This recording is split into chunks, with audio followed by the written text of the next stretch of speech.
Friends, എല്ലാവർക്കും good morning. അപ്പോൾ എല്ലാവർക്കും ഇന്നത്തെ ഒരു അത്യുഗ്രൻ വിശേഷത്തിലേക്ക് തന്നെ സ്വാഗതം. അങ്ങനെ ഗോവിന്ദ് ഗീതുവിൻ്റെ മെക്കിട്ടേറിക്കൊണ്ടിരിക്കും. അതെ, ഇത്രയും നാളും ഈ രഹസ്യങ്ങൾ അറിഞ്ഞിട്ട് പോലും നീ എന്നോടൊരു വാക്ക് പോലും പറഞ്ഞില്ലല്ലോ ഗീതു. ഇതാണോ നമ്മൾ ജീവിതത്തിൽ നീ എല്ലാ രഹസ്യങ്ങളും എന്നോട് മറച്ചു വെച്ചിട്ടില്ല എന്ന് പറഞ്ഞത്? എത്ര വലിയ രഹസ്യമാണ് നീ എന്നോട് മറച്ചു വെച്ചത്. ഇത് നേരത്തെ അറിഞ്ഞിട്ടില്ല എന്ന് നിനക്ക് പറയാൻ പറ്റുമോ?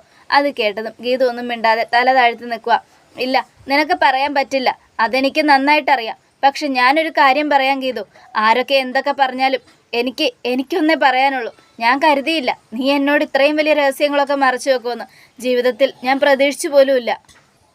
എന്നാലും ഞാൻ പ്രതീക്ഷിച്ചില്ല ഗീതു, ഇത്രയും ഞാൻ പ്രതീക്ഷിച്ചില്ല നീയെല്ലാം എന്നോട് മറച്ചു വെക്കുമെന്ന്. ഞാൻ കരുതിയത് എന്നിൽ നിനക്ക് രഹസ്യം ഉണ്ടാവില്ല എന്നാ. കണ്ണേട്ടാ, അത് പിന്നെ ഞാൻ വേണ്ട, ഇനിയൊരക്ഷരം നീ പറയണ്ട. നീ എന്നിൽ നിന്നും മറച്ചു വെച്ചു എല്ലാ രഹസ്യവും. എനിക്കെല്ലാം മനസ്സിലാവുന്നുണ്ട് ഗീതു. നിന്നെ കൊണ്ടുപോകാൻ ഷിബു വരും. എനിക്കിപ്പോൾ പോയിട്ട് വേറൊരു കാര്യമുണ്ട് എന്നും പറഞ്ഞുകൊണ്ട് കാറി കയറി ഗോവിന്ദ് അങ്ങ് പോവുക. ഈ സമയം ഗീതു ആകെ സങ്കടപ്പെട്ട് നിൽക്കുക. ഈശ്വര, ഞാൻ എന്ത് ചെയ്യും? കണ്ണേട്ടനോടെല്ലാം മറച്ചു വെച്ചതിൽ കണ്ണേട്ടന് നല്ല സങ്കടമുണ്ട് എന്നൊക്കെ ആലോചിച്ചുകൊണ്ട് നമ്മുടെ ഗീതു സങ്കടപ്പെട്ട് അകത്തേക്ക് പോവുക. അപ്പോഴാണെങ്കിലോ മാർഗഴി ഭയങ്കര ഡാൻസ് കളി. മാർഗഴിയുടെ ഡാൻസ് കളി കണ്ട് ഗീതുവിന് അങ്ങോട്ട് ദേഷ്യം വരുക. എടി, നീ എന്താ ആളെ പൊട്ടം കളിപ്പിക്കുവാണോ? നിനക്കിപ്പോൾ ഭയങ്കര സന്തോഷമായല്ലേ നീ ഈ ഡാൻസ് കളിക്കുന്നത്? എന്നെയും ഗോവിന്ദേട്ടനെയും വഴക്കടിപ്പിച്ചോണ്ടല്ലേ? അയ്യോ അല്ല, രാധികാമ്മയ്ക്ക് വരാൻ പോകുന്ന വലിയ പണിയുടെ കാര്യം ഓർത്ത് സന്തോഷത്തിൽ കളിച്ചതാ. അത് കേട്ടതും ഇപ്പം നീ പറഞ്ഞ രഹസ്യം കാരണം എൻ്റെ ജീവിതം പുകയുക. നിനക്ക് സന്തോഷമായല്ലോ, തൃപ്തിയായല്ലോ? ഇല്ലടി, എനിക്ക് സന്തോഷമായതേ രാധികാമ്മയുടെയും വരുണിൻ്റെയും ജീവിതം പുകയാൻ പോകുന്നത് ഓർത്തിട്ടാ. അതുകൊണ്ട് ഞാൻ സന്തോഷിക്കുക. ഭാസ്കരൻ ആ വലിയ രഹസ്യം ഇനി ഗോവിന്ദേട്ടനോട് തുറന്നു പറയും. അതാണ് എൻ്റെ ടെൻഷൻ. കാരണം രാധികാമ്മയും വരുണേട്ടനും അയാളുടെ ഭാര്യയും മകനുമാണെന്നുള്ള സത്യം ഞാൻ മറച്ചു വയ്ക്കുന്നിടത്തോളം കാലം മാത്രമേ ബാക്കിയുള്ള സത്യങ്ങൾ അയാളും മറച്ചു വയ്ക്കുമെന്ന് എനിക്ക് വാക്ക് തന്നിട്ടുണ്ടായിരുന്നു. അതുകൊണ്ട് കണ്ണേട്ടൻ ഈ വിവരം പോയി അയാളോട് ചോദിച്ചാൽ ഉറപ്പായിട്ടും അയാൾ അനാർക്കലിയുടെ കാര്യവും പറയും. അനാർക്കലിയുടെ മകളാണ് രഞ്ജു എന്നുള്ള സത്യം അയാളും തുറന്നു പറയും. അതോടുകൂടെ എല്ലാം തീരും. അങ്ങനെ അയാൾ തുറന്നു പറയുന്നതിന് മുമ്പ് അയാളുടെ ശ്വാസം നിലയ്ക്കാനുള്ള കാര്യം ഞാൻ ചെയ്തോളാം. പിന്നെ അയാൾ അമ്മയെന്ന് വിളിക്കണമെങ്കിൽ പോലും ഞാൻ വിചാരിക്കണം എന്നെ സ്വാമി അച്ഛൻ എന്തൊക്കെയാണ് പഠിപ്പിച്ചതെന്നൊക്കെന്നറിയോ? രോഗികളുടെ രോഗം മാറ്റാൻ മാത്രമല്ല എന്നെ പല വിദ്യകളും പഠിപ്പിച്ചു തന്നിട്ടുണ്ട്. ദേ, ഈ ചൂണ്ടുവിരൽ ഈ നടുവിരലിൻ്റെ മുകളിൽ ഇങ്ങനെ കയറ്റി വെച്ചിട്ട് ഇങ്ങനെ കറക്കി അയാളുടെ തൊണ്ടക്കിട്ടൊരു കുത്തു കൊടുത്താലുണ്ടല്ലോ, പിന്നെ അയാളൊന്ന് സംസാരിക്കണമെങ്കിൽ ഞാൻ വിചാരിക്കണം നീ നിൻ്റെ തമാശ കളാനാ മാർഗഴി. എനിക്ക് നല്ല ടെൻഷൻ ആകുന്നുണ്ട്. കാരണം ഗോവിന്ദേട്ടൻ നല്ല ദേഷ്യത്തിലാണ് പോയിട്ടുള്ളത്. ഇനി കണ്ണേട്ടൻ എന്ത് പറഞ്ഞ് ആശ്വസിപ്പിക്കുന്നു ഓർത്തിട്ട് എനിക്ക് ഒരു പിടിയും കിട്ടുന്നില്ല. അത് കേട്ടതും ആകെ ടെൻഷൻ അടിച്ച് നമ്മുടെ മാർഗഴി, നീ പേടിക്കണ്ടടി. ദേ, ആണുങ്ങളെ കൈക്കലാക്കാൻ ഒരു വഴിയുണ്ട്, റൊമാൻസ്. നീ റൊമാൻസ് കാണിച്ച് നിൻ്റെ ഭർത്താവിനെ കീഴ്പ്പെടുത്തിക്കോ. പിന്നെ അങ്ങനെ റൊമാൻസിലൊന്നും വീഴുന്ന കൂട്ടത്തിലല്ല. ഇനി നിനക്ക് ഞാൻ റൊമാൻസ് വല്ലതും പഠിപ്പിച്ചു തരേണ്ട ആവശ്യമൊന്നുമില്ലല്ലോ. നീയും വലിയ റൊമാൻസിൻ്റെ ആളല്ലേ എന്നൊക്കെ പറഞ്ഞുകൊണ്ട് ഗീതുവിനിങ്ങനെ കളിയാക്കോ. നീ തമാശ വിട് മാർഗഴി, ഞാനാകെ ടെൻഷനല്ല, എന്ത് ചെയ്യണമെന്ന് ഓർത്തിട്ട് എനിക്കൊരു പിടിയും കിട്ടുന്നില്ല എന്നൊക്കെ പറഞ്ഞുകൊണ്ട് ഗീതു ഇങ്ങനെ ടെൻഷൻ അടിച്ച് അങ്ങോട്ടും ഇങ്ങോട്ടും നടക്കുക. ഈ സമയം പിന്നീട് കാണിക്കുന്നത് നമ്മുടെ ഗോവിന്ദനെയാണ്. സകല തെളിവുകളും ഗോവിന്ദ് പോലീസുകാരൻ്റെ മുൻപിൽ വെച്ച് നിർത്തുക. കണ്ടോ സാർ, ഇതൊക്കെ ഗൂഢാലോചനയാണ്. ഈ മാർഗഴി എന്ന് പറയുന്ന പെൺകുട്ടി ഗീതുവിൻ്റെ സിസ്റ്ററാണ്. അതായത് ഇവർ രണ്ടുപേരും ട്വിൻസാണ്. അതിൽ ഗീതുവിൻ്റെ അച്ഛൻ കുഞ്ഞുനാളിലെ തന്നെ, അതായത് ഗീതുവിൻ്റെ അമ്മ പ്രസവിച്ച അന്ന് തന്നെ ഇരട്ട കുട്ടികളിൽ ഒരാളെ മറ്റൊരാൾക്ക് കൊടുക്കുകയായിരുന്നു. അത് സ്വന്തം ഭാര്യ അറിയാതെ. അങ്ങനെയാണ് ഇവർ ഈ ഗൂഢാലോചനയ്ക്ക് വേണ്ടി ഗീതുവിനെ ഇറക്കിയപ്പോൾ ഞങ്ങൾ സത്യങ്ങൾ മനസ്സിലാക്കുന്നത്. അതുകൊണ്ട് തന്നെ ഈ ഗീതുവിൻ്റെ അനിയത്തിയാണെന്ന് മനസ്സിലാക്കിയതോടുകൂടെ അവൾ ഞങ്ങൾക്ക് വേണ്ടി നിൽക്കുമായിരുന്നു. പക്ഷെ അതിനു മുമ്പേ അവൾ ഞങ്ങളുടെ കൂടെ തന്നെ ആയിരുന്നു. എന്നാലും ഈ ദുഷ്ടക്കൂട്ടങ്ങളുടെ കാര്യങ്ങളൊക്കെ തകർക്കാനായിട്ട് അവളെല്ലാം എന്നെ അറിയിക്കുമായിരുന്നു.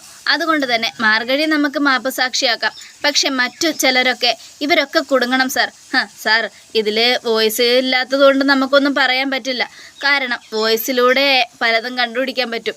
പിന്നെ ചില ആൾക്ക് ഇത് വെച്ച് നമുക്ക് വോയിസ് ചുണ്ടനങ്ങുന്നത് കണ്ട് എന്താണ് പറയുന്നതെന്ന് കണ്ടുപിടിക്കാം. എന്നാലും അതൊക്കെ വ്യാജമാണ്, അതൊക്കെ ഇവർ ചെയ്യിച്ചതാണ് എന്ന് പറഞ്ഞു കഴിഞ്ഞാൽ പിന്നെ കോടതിയുടെ മുൻപിൽ അതൊന്നും വില പോകില്ല സാർ. എന്തായാലും നമുക്ക് നോക്കാം എന്നൊക്കെ പറയാണ്. അത് കേട്ടതും സാർ, ഇവരെയൊക്കെ കൊടുക്കാനുള്ളത് എൻ്റെ ഒരു കാര്യമാണ്, എൻ്റെ ആവശ്യമാണ്. അതുകൊണ്ട് എനിക്കിവരെ കൊടുക്കിയേ പറ്റൂ. എൻ്റെ ശത്രുക്കളെ ഇവർ. AGMലും എൻ്റെ വീട്ടിലും എനിക്ക് ശത്രുക്കളായിട്ട് ഇഷ്ടം പോലെ ആൾക്കാരുള്ളപ്പോൾ ഞാൻ ഇവരെയൊക്കെ സപ്പോർട്ട് ചെയ്യുന്നതും ശരിയാണോ സാർ എന്നും പറയാം. ശരിയല്ല, എനിക്ക് മനസ്സിലാവുന്നുണ്ട്. പക്ഷേ എന്ത് ചെയ്യാനാ, നമ്മളെല്ലാം പതുക്കെ ചെയ്തേ പറ്റൂ. ഒരു കോടതിക്ക് മുൻപിൽ തെളിവുകളും സാക്ഷിമൊഴികളും ഞാൻ തനിക്ക് പറഞ്ഞു തരേണ്ട ആവശ്യമില്ലല്ലോ. അത് കേട്ടതും സാർ എനിക്ക് മനസ്സിലാവും. സാക്ഷി മാർഗഴി എന്ന് പറയുന്ന പെൺകുട്ടി നമ്മുടെ കൂടെ നിൽക്കും. ബാക്കിയുള്ളവർ അവരെന്താ പറയുന്നതെന്ന് നമുക്ക് ഊഹിച്ചെടുക്കാൻ പറ്റുമല്ലോ സാർ. നമുക്ക് പറ്റിയാലും കോടതിയെ കൊണ്ട് അങ്ങനെയൊന്നും നമുക്ക് ചെയ്യിക്കാൻ പറ്റില്ല. കാരണം കോർട്ട് എന്നുള്ളത് അവിടെ തെളിവ് പറയാൻ വരുന്ന സാക്ഷികളുമാണ് വലുത്. ഒരേ ഒരാൾ മാത്രം സാക്ഷി പറഞ്ഞുകൊണ്ട് കാര്യമായില്ല. കോടതി വിളിപ്പിക്കുന്ന പലരും സാക്ഷി പറയേണ്ടി വരും. അതുകൊണ്ട് കാര്യങ്ങൾ വളരെ സീരിയസ് ആയിട്ട് ചിന്തിച്ചില്ലെങ്കിൽ അത് നേരെ നമുക്കെതിരെ തിരിയുകയും ചെയ്യും. അതുകൊണ്ടാണ് ഞാൻ പറഞ്ഞത്, ഇനിയെങ്കിലും കാര്യങ്ങൾ ചെയ്യുമ്പോൾ സാർ വളരെ സൂക്ഷിച്ചും കണ്ടും വേണം ചെയ്യാനെന്ന്. അത് കേട്ടതും ഗോവിന്ദ്, പേടിക്കേണ്ട സാർ, തെളിവുകൾ ഞാൻ പെട്ടെന്ന് തന്നെ കണ്ടുപിടിച്ച് തരാം. അതിനർത്ഥം ഞാൻ തെളിവുകൾ ഉണ്ടാക്കുമെന്നല്ല. തെളിവുകൾ ഞാൻ ഈ പ്രതികളെ കൊണ്ട് തന്നെ ഉണ്ടാക്കിക്കും. അവർ പറയുന്നത് ഞാൻ നേരിട്ട് സാറിന് വീഡിയോ സഹിതം എടുത്തുകൊണ്ട് തരാം. അന്നേരം ഞാൻ പറയുന്ന പോലെ സാറിന് ചെയ്യാൻ പറ്റുമല്ലോ. ഓക്കെ സാർ, സാർ എന്ത് പറഞ്ഞാലും ഞാൻ ചെയ്യും എന്നും പറഞ്ഞുകൊണ്ട് പോലീസുകാരനും ഗോവിന്ദും ഡിസ്കസ് ചെയ്ത് അവിടെ നിന്ന് പോവുകയാണ്. ഈ സമയം പിന്നീട് കാണിക്കുന്നത് അനാർക്കലിയെയും ഭാസ്കരനെയുമാണ്. എവിടെ ഭാസ്കര, എവിടെ? താൻ പറഞ്ഞ ആ വലിയ ബോംബ്, ഗോവിന്ദൻ്റെ കുടുംബത്തെ തകർക്കാനുള്ള ബോംബ്. അത് കേട്ടതും നമ്മുടെ വിനോദിനെയാണ് കാണിക്കുന്നത്. വിനോദ് മൂക്കറ്റം കുടിക്കുക, ഇനി ഒരു ഗ്ലാസും കൂടെ. അപ്പോൾ രേഷ്മ, വേണ്ട മതി, ഇനി കുടിച്ചാൽ ആപത്ത, നാളെ തരാൻ ബാക്കി എന്നും പറഞ്ഞുകൊണ്ട് വിനോദിനെ കട്ടിലെ പിടിച്ച് കിടത്തുവാണ്. ആകെ ബോധം കെട്ട അവസ്ഥയിലാണ് വിനോദ്. ഈ സമയം രേഷ്മ തിരിയാണ്. നോക്ക്, അവളാണ് ഇനി AGM-നെതിരെയുള്ള ഏക വള്ളി. അവളെ വെച്ച് തന്നെ AGM-ൻ്റെ ഉള്ളവരൊക്കെ ഞാൻ കുരുക്കും എന്നും പറയുക. അത് കേട്ടതും നമ്മുടെ രേഷ്മ തിരിഞ്ഞതും അനാർക്കലി നോക്കുക, ഇവളേതാ? ഞാൻ പറയാം മാഡം, ഗോവിന്ദനോടുള്ള എൻ്റെ പക തുടങ്ങിയിട്ട് കുറച്ച് കാലമായി.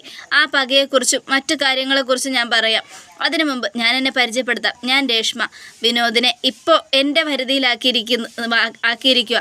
വിനോദ് മൂലം ഞാൻ AGM-ൽ കയറി കൂടിയിട്ട് മാസം 6 ആയി. ഇനി എന്തായാലും ഞാൻ പോകുന്ന വഴിയിലൂടെയേ വിനോദ് സഞ്ചരിക്കും. അതുകൊണ്ട് തന്നെ പല കാര്യങ്ങളും ഇനി AGM-ൽ നടക്കും. അപ്പോൾ ഭാസ്കരൻ, നിനക്കറിയോ അനാർക്കലി, ഇപ്പോൾ ഗോവിന്ദൻ്റെയും ഗീതുവിൻ്റെയും കള്ള ഒപ്പുകൾ കുറേ AGM-ൽ അമ്മാനമാടി നടക്കുന്നുണ്ട്. അതൊക്കെ ഇട്ടത് രേഷ്മയാണ്. രേഷ്മ ഇട്ട സൈനുകൾ ഇന്ന് AGM-നെ തകർക്കാൻ പോവുക. AGM-ൻ്റെ ഇപ്പോഴത്തെ മുന്നോട്ടുള്ള പോക്ക് ആപത്തിലേക്കാണ്. അതുകൊണ്ട് തന്നെ അവരധികം വൈകാതെ തകർന്ന് തരിപ്പണമാവും. നമ്മൾ ആഗ്രഹിച്ചതുപോലെ ഗോവിന്ദ് സാറും കുടുംബവും തകരും. അതിനു വേണ്ടിയാണ് ഇനി ഞാൻ കാത്തിരിക്കുന്നത്. അപ്പോൾ അനാർക്കലിക്ക് ഭയങ്കര ത്രില്ലായി. സത്യമാണോ ഭാസ്കര ഈ പറയുന്നത്? അതെ, ഇനി രേഷ്മയ്ക്ക് AGM-നോടും ഗോവിന്ദനോടുള്ള പക എന്താണെന്ന് കേട്ടു നോക്ക് എന്നും പറഞ്ഞുകൊണ്ട് നമ്മുടെ രേഷ്മ എല്ലാം ആരും കേൾക്കാത്ത രീതിയിൽ പറയുക. ഇതെല്ലാം കേട്ടപ്പോൾ അനാർക്കലിക്ക് ഭയങ്കര സന്തോഷമായി, ഭയങ്കര ത്രില്ലായി.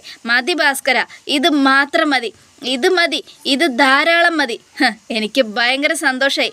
എന്തായാലും ഗോവിന്ദനെയും അവരുടെ കുടുംബത്തെയും തകർക്കാനുള്ള ഈ തുറുപ്പ് ചീട്ട് എനിക്ക് ഒരുപാട് അങ്ങ് ഇഷ്ടപ്പെട്ടു.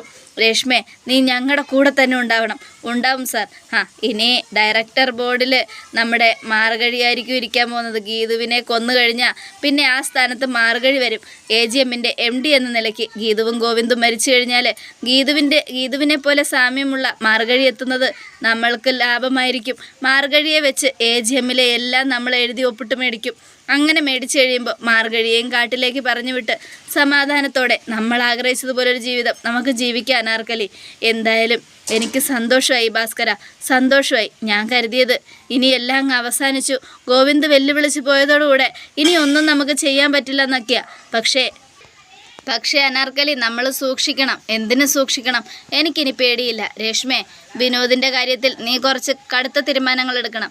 ഗോവിന്ദിൻ്റെ ബലം കൈയായ പ്രിയ, അവളുടെ ഹൃദയം നുറുക്കുന്ന വേദന കൊടുക്കുന്ന കാഴ്ചകളെ ഞാനിനി ചെയ്യാൻ പോകുന്നത്.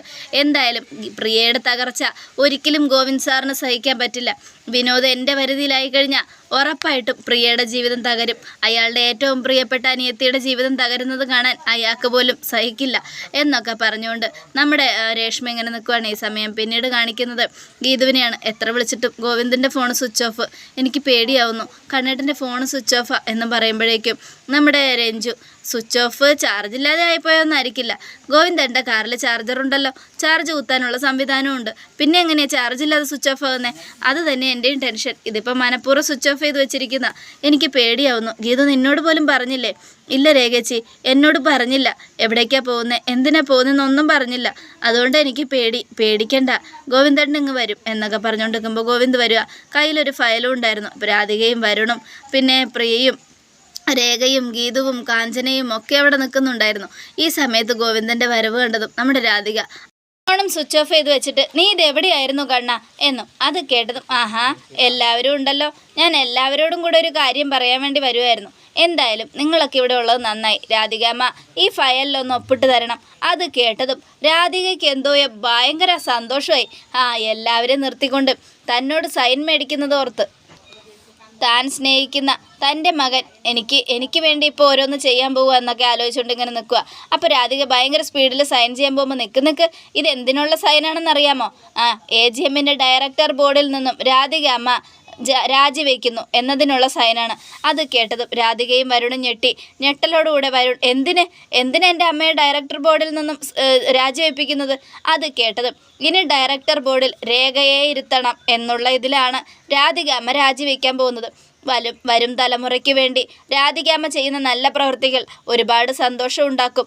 അത് കേട്ടതും ഇല്ല, എൻ്റെ അമ്മയ്ക്ക് ഈ വീട്ടിലെ ഒരു സ്ഥാനമില്ല, ആകെയുള്ളത് AGMലെ ഡയറക്ടർ ബോർഡിലെ ഒരു അംഗം എന്നുള്ളതാണ്. അങ്ങനെയുള്ളപ്പോൾ ഈ കാര്യം രാജിവെക്കാൻ എൻ്റെ അമ്മയ്ക്ക് പറ്റില്ല എന്നും വരുൺ. അത് കേട്ടതും രാജിവെച്ചില്ലെങ്കിൽ നാളെ ബോർഡ് മീറ്റിംഗ് വിളിച്ചു വരുത്തി ഉറപ്പായിട്ടും രാധികാമ്മയുടെ കഴുത്തിന് പിടിച്ച് പുറത്തു കളയേണ്ടി വരും. അതുകൊണ്ട് രാധികാമ്മ പറയുന്നതനുസരിച്ചാണ് നല്ലത്. എന്തായാലും പറയുന്നതനുസരിച്ച് അങ്ങ് ചെയ്താൽ നിങ്ങൾക്ക് കൊള്ളാം. അത് കേട്ടതും ഓഹോ, ഞാൻ ഒഴിവായിട്ട് നിങ്ങൾക്ക് രഞ്ജുവിനെയും വിജയലക്ഷ്മിയും അവിടെ ഇരുത്താനായിരിക്കും അല്ലേ? രഞ്ജുവിനെയും വിജയലക്ഷ്മിയും മാത്രമല്ല, രേഖയും അവിടെ തന്നെ ഉണ്ടാവും. ഇനിയുള്ള അങ്ങോട്ടുള്ള AGM സമാധാനത്തോടെ മുന്നോട്ട് പോകണം. അതിന് AGMന് സമാധാനക്കേടുണ്ടാക്കുന്ന എല്ലാം പുറത്തു പോകണം. അതിനു വേണ്ടിയാ ഇങ്ങനൊരു പ്ലാൻ. എന്തായാലും രാധികാമ്മ സൈനിട്. അത് കേട്ടതും സൈനിടാൻ എനിക്ക് സൗകര്യമില്ലെങ്കിൽ രാധികാമ്മയെ നാളെ എന്ത് ചെയ്യണമെന്ന് എനിക്കറിയാം. അത് കേട്ടതും രാധിക ഞെട്ടലോടുകൂടെ ടെൻഷനായിട്ട് ഗോവിന്ദനെ ഇങ്ങനെ നോക്കുക. ഈ സമയം അയ്യപ്പൻ നായർ രാധികാമ്മ അങ്ങോട്ട് സൈനിട്ട് കൊടുക്ക്. അന്ന് ഗീതുവിന് വേണ്ടി രാധികാമ്മ ഒഴിഞ്ഞു കൊടുത്തില്ലേ? അങ്ങനെ ഒഴിഞ്ഞു കൊടുത്തപ്പോൾ എല്ലാവരും രാധികാമ്മയെ അഭിനന്ദിച്ചില്ലേ? അതുപോലെ ഇപ്പോൾ രേഖയ്ക്ക് വേണ്ടിയും സീറ്റ് ഒഴിഞ്ഞു കൊടുക്ക്. അങ്ങനെ കൊടുത്തു കഴിയുമ്പോൾ വരും തലമുറയ്ക്ക് വേണ്ടി നല്ല രീതിയിൽ ജീവിതം മുന്നോട്ട് കൊണ്ടുപോകുന്ന ഒരു അമ്മയാണ്, നല്ല അമ്മയാണെന്ന് പറഞ്ഞുള്ളൊരു അംഗീകാരമെങ്കിലും കിട്ടും എന്നും പറയുക. അത് കേട്ടത് രാധിക അയ്യപ്പനെ തുറച്ചു നോക്കുക. ഈ സമയമാണെങ്കിൽ ഗോവിന്ദ് ഞാൻ ഈ വിഷയം അമ്മയോട് പറഞ്ഞിട്ട് വരാമെന്ന് പറഞ്ഞുകൊണ്ട് ഉള്ളിലേക്ക് പോവുക. അപ്പോൾ രാധിക നേരെ ഗീതുവിൻ്റെ അടുത്തേക്ക് ചെന്നു. ഇതെല്ലാം നീ അറിഞ്ഞിട്ടാണെന്ന് എനിക്കറിയാടി. നീ ഒറ്റ ഒരുത്തിയാ എൻ്റെ നാശത്തിന് കാരണം. നിന്നെ ഞാൻ വെറുതെ വിടില്ല എന്നും പറഞ്ഞുകൊണ്ട് രാധിക അങ്ങ് പോയി. ഈ സമയം നമ്മുടെ ഗീതുവിനോട് പ്രിയ ചോദിക്കുക, എന്താ ചേച്ചി ഗോവിന്ദേട്ടൻ പെട്ടെന്ന് ഇങ്ങനെ ഒരു തീരുമാനം എടുക്കാനുള്ള കാര്യം? എനിക്കറിയില്ല മോളെ, ഗോവിന്ദേട്ടൻ വൈകി വന്നതുപോലും ഇതിനാണെന്ന് എനിക്ക് ഇപ്പോഴറിയുന്നേ എന്നും പറഞ്ഞുകൊണ്ട് നമ്മുടെ ഗീതു നിൽക്കുക. ഈ സമയം അയ്യപ്പൻ എല്ലാവർക്കും കൺഗ്രാജ് പറയുക. ഇതേ സമയം പിന്നീട് കാണിക്കുന്ന മുകളിൽ ഗോവിന്ദ് നോക്കുക. അപ്പോൾ രാധികയും വരുണും സംസാരിച്ചുകൊണ്ട് നിൽക്കുമായിരുന്നു. ഈ സമയം ഗോവിന്ദ് അവിടെ ചെന്ന് ഒളിഞ്ഞു നോക്കുക. പറ അമ്മ, ഇനിയും ഏട്ടൻ്റെ വാക്ക് കേട്ട് ഏട്ടൻ്റെ കൂടെ നിൽക്കാനാണ് അമ്മയുടെ തീരുമാനം? അമ്മ എന്തോന്നും മിണ്ടാത്തെ? പറയാൻ ഇല്ലടാ, ഞാൻ എല്ലാം വിട്ട് ഭാസ്കരേട്ടൻ്റെയും അനാർക്കലിയുടെയും കൂടെ നിൽക്കാനുള്ള തീരുമാനത്തിലാണ്. അത് കേട്ടതും നമ്മുടെ ഗോവിന്ദന് സന്തോഷമായി. ഇതിനു വേണ്ടിയാ ഞാൻ കാത്തിരുന്നത്. പറ, ഇനിയും നിങ്ങൾ ആ ഭാര്യയും ഭർത്താവും മകനും കൂടെ ഒന്നിക്കുന്നത് എനിക്ക് കാണണം എന്നും പറഞ്ഞുകൊണ്ട് ഗോവിന്ദൻ നിൽക്കണ സമയം ഗീതു അത് കണ്ടുകൊണ്ട് വരിക. അപ്പോൾ ഗോവിന്ദനെ തടഞ്ഞപ്പോൾ ഗീതു വന്നതും ഗോവിന്ദ് മുറിയിലേക്ക് പോയി. ഈ സമയം ഗീതുവും പോയി. ഗോവിന്ദയുടെ ഡ്രസ്സൊക്കെ മാറിക്കൊണ്ടിരിക്കുന്ന സമയത്ത് ഗീതു ചെന്ന് ഗോവിന്ദനെ കെട്ടിപ്പിടിക്കുക. കണ്ണേട്ടാ വാ, നമുക്ക് ഭക്ഷണം കഴിക്കാം. നല്ല ചക്ക പുഴുക്കും കാന്താരി ചമ്മന്തി ഉണ്ടാക്കി വെച്ചിട്ടുണ്ട്. വേണ്ട, ഞാൻ ദേഷ്യപ്പെട്ടിരിക്കുകയാണെന്ന് കരുതി എൻ്റെ ഭക്ഷണം, എനിക്കിഷ്ടമുള്ള ഭക്ഷണം ഉണ്ടാക്കി വെച്ച് എന്നെ സോപ്പിടാന്നൊന്നും നീ കരുതണ്ട. അത് നടക്കില്ല. ഞാനേ ഫുഡ് കഴിച്ചിട്ടാണ് വന്നേ എന്നും ഗോവിന്ദ്. അത് കേട്ടത് നമ്മുടെ ഗീതു സങ്കടപ്പെട്ട് ഇങ്ങനെ നിൽക്കുക. പിന്നെ നീ ഈ വിവരം അമ്മയോട് വല്ലതും പറഞ്ഞായിരുന്നോ? ഞാൻ എല്ലാ സത്യങ്ങളും അറിഞ്ഞോന്ന്. ഞാൻ അവിടെ ചെന്നപ്പോൾ അമ്മ ഒന്നും പറഞ്ഞില്ല. ഞാനൊന്നും പറയാൻ പോയില്ല. ഇനി എല്ലാം പറഞ്ഞിട്ട് അവസാനം ഞാനേ ഞാൻ തന്നെ രഹസ്യങ്ങൾ സൂക്ഷിക്കേണ്ടി വരും. അതുകൊണ്ട് ഞാനൊന്നും പറഞ്ഞില്ല കണ്ണേട്ടാ. ഇപ്പോഴാണ് നീ മിടുക്കിയായത്. എന്തായാലും സത്യങ്ങളൊന്നും തുറന്നു പറയാതെ ഇങ്ങനെ എല്ലാം മറച്ചു വെച്ച് എന്നോട് ഉള്ള ദേഷ്യം, എന്നോടുള്ള സ്നേഹം നീ കൂട്ടുമ്പോൾ എനിക്ക് നിന്നോട് ദേഷ്യം കൂടുതലുണ്ടാവും. അതുകൊണ്ട് ഇപ്പം എനിക്ക് നിന്നോട് ദേഷ്യമൊന്നുമില്ല. എല്ലാം നീ ഇങ്ങനെ ഇതുപോലെ എന്നോട് തുറന്നു പറഞ്ഞാൽ മാത്രം മതി എന്നൊക്കെ പറയുക. ആ സമയം ഗീതു ഗോവിന്ദൻ്റെ നെഞ്ചിൽ ചാരി കിടക്കുക. ഇനി എന്തായാലും ഞാൻ കുറച്ചു നേരം കിടക്കട്ടെ, നീ പോയി ഭക്ഷണം കഴിച്ചിട്ട് വാ, നമുക്ക് ഒരുമിച്ച് കിടക്കാം. അത് കേട്ടതും നമ്മുടെ ഗീതു, ഇനി കണ്ണേട്ടൻ്റെ മനസ്സിലെ രഹസ്യം എന്തെന്ന് പറഞ്ഞില്ലല്ലോ, അത് അങ്ങനെ നിന്നോടിപ്പോൾ പറയാൻ ഞാൻ ഉദ്ദേശിക്കുന്നില്ല. എൻ്റെ മനസ്സിൽ പല രഹസ്യങ്ങളുണ്ട്, ആ രഹസ്യങ്ങളൊന്നും ഇപ്പം നീ അറിയേം വേണ്ട എന്നും പറഞ്ഞുകൊണ്ട് ഗോവിന്ദ് ഗീതുവിനോട് പോയി ഭക്ഷണം കഴിക്കാൻ പറയുക. ഇത് കേട്ടത് നമ്മുടെ ഗീതു ആകെ ടെൻഷൻ അടിച്ച് ഈശ്വര എന്തായിരിക്കും കണ്ണേട്ടൻ ചെയ്യാൻ പോകുന്നതെന്നൊക്കെ ആലോചിച്ചുകൊണ്ട് ഇങ്ങനെ നിൽക്കുക. ഈ സമയം ഇല്ല ഗീതു, ഞാൻ എന്താ ചെയ്യാൻ പോകുന്നതെന്ന് നിന്നോട് ഞാൻ പറയില്ല, ഇനി വരാൻ പോകുന്ന പൂരം കണ്ടറിഞ്ഞാൽ മതി എന്നും പറഞ്ഞുകൊണ്ട് നമ്മുടെ ഗോവിന്ദ് ഇങ്ങനെ നിൽക്കുകയാണ്. അതോടുകൂടി എപ്പിസോഡ് അവസാനിക്കുകയാണ്. നാളത്തെ ഒരു തകർപ്പൻ വിശേഷത്തിനായിട്ട് കാത്തിരിക്കുക. എല്ലാവർക്കും ഒരിക്കൽ കൂടെ നല്ലൊരു ശുഭദിനം തന്നെ.